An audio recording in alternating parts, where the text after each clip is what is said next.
మీనం వారికి, మీ మీన రాశి వారికి రాశిలో ప్రస్తుతం ఏలినాటి శని నడుస్తుంది.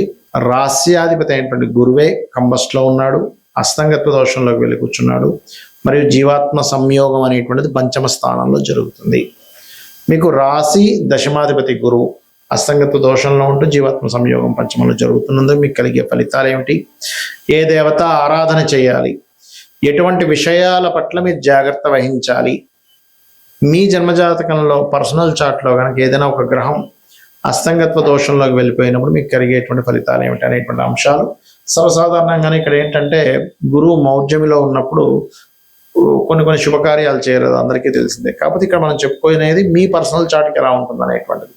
అయితే ఈ యొక్క విషయాలు చెప్తుంది నేనైనప్పటికీ చెప్పిస్తుంది సాక్షాత్ లలిత అమ్మవారిగా భావిస్తూ ఆ లలితాంబిక అమ్మవారి యొక్క అనుగ్రహం మీకు పరిపూర్ణంగా కలగాలని మనస్ఫూర్తి కోరుకుంటూ, ఇక్కడ జీవుడి యొక్క వృత్తికారకుడైనటువంటి గురువు పంచమ స్థానంలో రవి ద్వారా మౌఢ్యమిలోకి అస్తంగత్వ దోషంలోకి వెళ్తున్నాడు గోచారంలో. కాబట్టి ఒక్కొక్కసారి తీసుకునే నిర్ణయాల విషయంలో ఏదో గొప్ప నిర్ణయం తీసుకున్నాం కదా ఉద్యోగం విషయంలో అనుకుని రాంగ్ స్టెప్స్ పడుతూ ఉంటాయి. ఇది చాలా చాలా జాగ్రత్తగా ఉండండి. అందులో మెడికల్ రిలేటెడ్, టీచింగు, ట్రైనింగు, ఈ రంగాల్లో ఉండేటువంటి వారు ప్రత్యేకంగా ట్రాన్స్పోర్టేషను, ఏదో మొన్న ఒకసారి ఒక జాతకం చూసినప్పుడు ఆర్టీసీలో చేసేవాళ్ళు మానేసి ఎందుకంటే ఇంకా పెద్ద జాబ్ వస్తుంది కానీ మానేసినందుకు తర్వాత చాలా ఇబ్బంది పడ్డారు. అలా ఏంటంటే ఒక్కొక్కసారి ప్రభుత్వ ఉద్యోగాలనే మానేయాలనిపించడం, బద్దకించడం. ఎందుకంటే రాశిలో శని సంచారం జరుగుతుంది కదా, ఏలినాటి శని. కాబట్టి ఏమవుతుంటుంది, ఈ యొక్క సమయంలో మనం తెలియకుండానే కొన్ని స్ట్రెస్లకు గురైపోయి ఇది మనం చేయలేం లేదు, మన వల్ల కాదు, లేదు, వదిలేయడం బెస్ట్ అనేటువంటి నిర్ణయాలు తీసుకుంటూ ఉంటారు. కాబట్టి ఏదైనా ప్రభుత్వ సంబంధించిన లేదా ఉద్యోగ సంబంధించిన మరియు సంతాన సంబంధించిన పంచమ స్థానం సంతానాన్ని చెప్తుంది. అదేవిధంగా ఎవరితోనైనా మీరు స్నేహం కోసం వెళ్తూ వాళ్ళ స్నేహాన్ని మీరు కావాలనుకుంటూ ఉంటారు.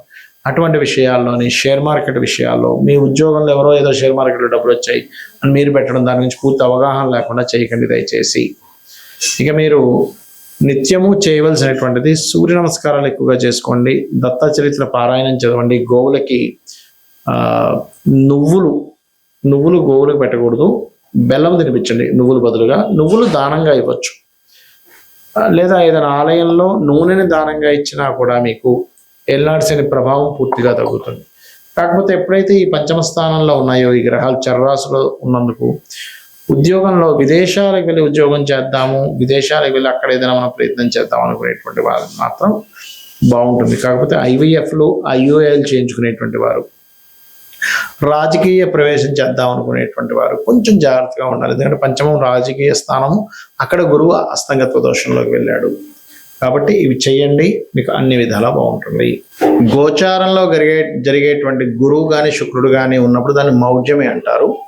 మన జన్మజాతకంలో ఏదైనా ఒక గ్రహం గనక సూర్యుడికి దగ్గర డిగ్రీల్లో, అంటే మౌఢ్యమి కానీ ఇవన్నీ ఎందుకు వస్తాయంటే 8 డిగ్రీల లోపల కనుక ఉన్నట్లయితే, 8 నుంచి లోపల ఉన్నట్లయితే దాన్ని మౌఢ్యమి, అస్తంగత్వ దోషము అంటారు పర్సనల్ చార్ట్లో.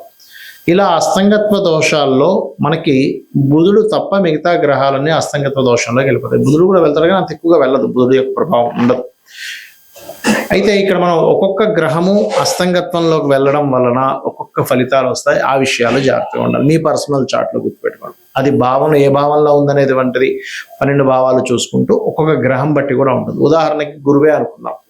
మీ జన్మజాతకంలో గురువు ఏ ఆధిపత్యం వహించాడో, గురువు కనుక ఒకవేళ అస్తంగత్వ దోషం ఏర్పడితే ఏమవుతుంది అంటే, మీరు ఏదైనా స్కూల్స్, కాలేజ్ నిర్వహణ చేసేటప్పుడు కొన్నిసార్లు ఒక్కోసారి చూడ మనం బంగారం కొంటూ ఉంటాం.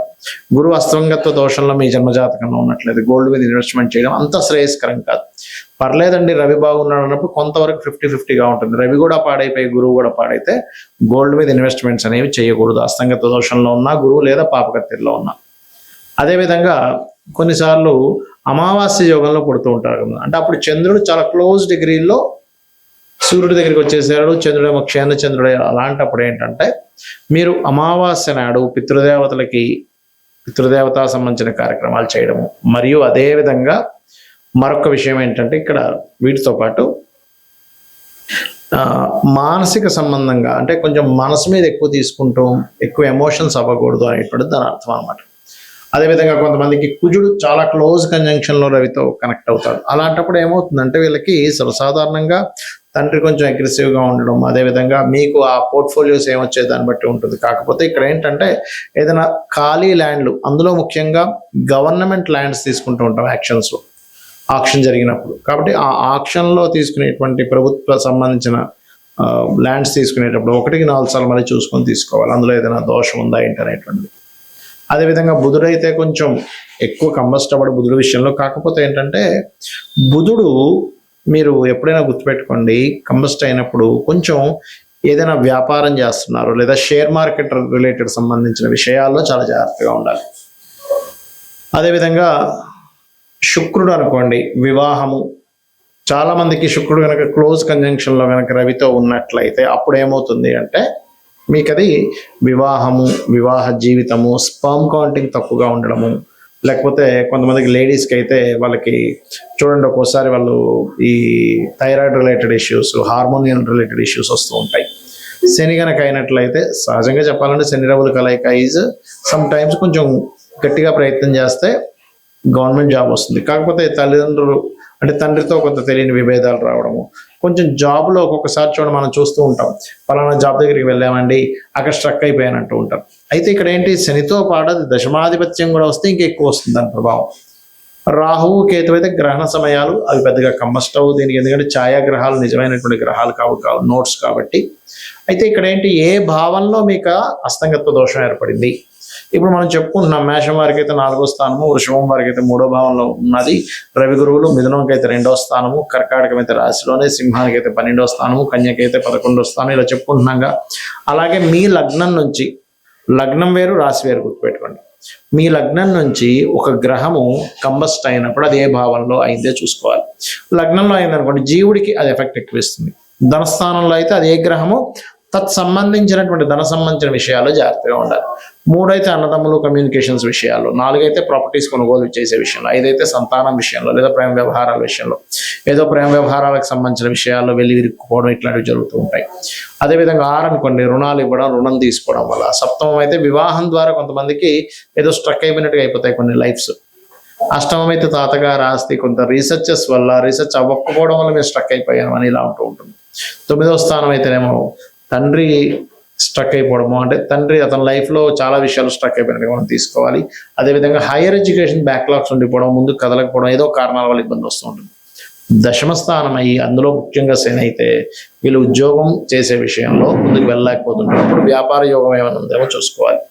లాభం అయితే వ్యాపార స్థానాలు, ఏదైనా ఒక లాభం ఆశిస్తున్నామో ఎక్స్పెక్టేషన్ చేస్తున్నాము అప్పుడు ఇబ్బంది వస్తుంది. 12వ స్థానం అయితే ఇన్వెస్ట్మెంట్ చేసేటప్పుడు పర్టికులర్గా ఆ మహాదశలు అంతర్దశలు, ఇప్పుడు ఎగ్జాంపుల్ ఒక గ్రహం ఏదైనా కంబస్ట్ అయింది అంటే అస్తంగత్వ దోషంలోకి వెళ్ళిపోయింది, దాన్ని గోచారంలో మౌఢ్యమి అనే పదంతో వాడతాం. ఇప్పుడు ఆ అస్తంగత్వం దోషంలోకి వెళ్ళిపోయినటువంటి ఆ యొక్క గ్రహం ఏదైతే ఉందో అది పర్టికులర్గా మీకు ఏ భావ సంబంధంగా ఉందో చూసుకోవాలి. ఇప్పుడు 12వ భావ సంబంధంగా ఉందనుకోండి, అప్పుడు ఇన్వెస్ట్మెంట్స్ ఆ పర్టికులర్ మహాదశ అంతర్దశలో పనికిరావు, గుర్తుపెట్టుకోండి.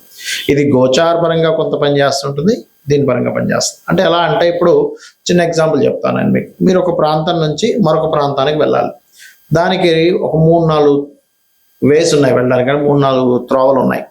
కానీ మీరు వెళ్ళే త్రోవ మీకు ముందుగానే ఏమంటే అక్కడంతా వర్క్ నడుస్తుంది, రోడ్ అంతా క్లోజ్ ఉందని ఒక 2-3 కిలోమీటర్ల ముందే తెలిసింది అనుకోండి, మీరు ఏం చేస్తారు, అమ్మ అటు వెళ్తే కష్టమైతే అయితే ఇంకో రూట్లోంచి వెళ్ళిపోతారు. ఎలాగైతే మీరు వెళ్ళేటువంటి జర్నీలో కార్లోనో బైక్ మీద వెళ్ళేటప్పుడు ముందుగా తెలిసి అంత దూరం వెళ్ళి అయ్యో బ్లాకేజ్ ఉందా అని వెనక్కి వచ్చి మళ్ళీ ఇంకో రూట్లో వెళ్ళడానికి ఎలా అయితే మీకు పెట్రోలు, మనీ, శ్రమ సేవ్ అవుతాయి, ఇది ముందుగా తెలుస్తాయి. అలాగే జ్యోతిష్ శాస్త్రంలో కూడా మీకు పలానా మహాదశ అంతర్దశ వస్తుంది, ఇది ఇక్కడ కంబస్ట్ అయ్యి ఉంది, లేకపోతే ఈ గ్రహం ఇలా ఉంది, కాబట్టి మీరు ఈ విషయంలో జాగ్రత్త తీసుకోండి, ఖచ్చితంగా బాగుంటుందని చెప్పేదే జ్యోతిష్ శాస్త్రం. కాబట్టి ఈ విషయాల్లో జాగ్రత్తలు తీసుకోండి, అన్ని విధాలా బాగుంటుంది. శ్రీమాత్రే నమః.